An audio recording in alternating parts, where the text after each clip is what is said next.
Selebgram Angela Lee ditangkap polisi terkait kasus penggelapan dan penipuan tas mewah.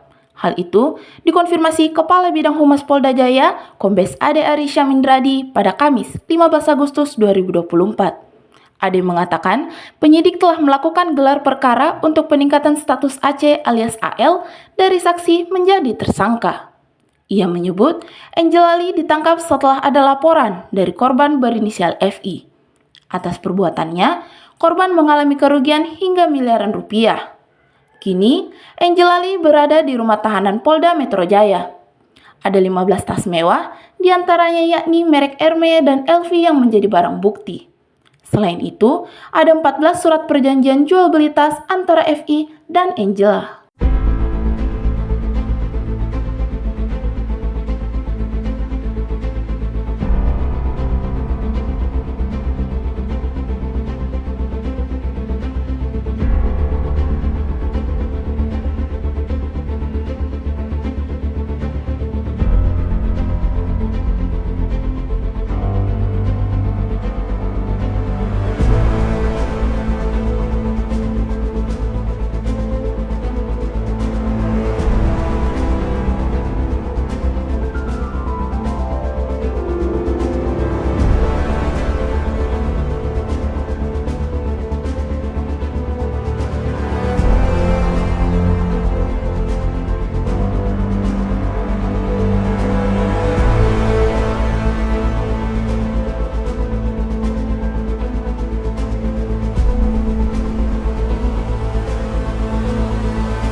Yang bersangkutan ditahan dengan persangkaan pasal dugaan penipuan atau penggelapan sehingga korban mengalami kerugian 3,2 miliar rupiah.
Download Tribun X sekarang, menghadirkan lokal menjadi Indonesia.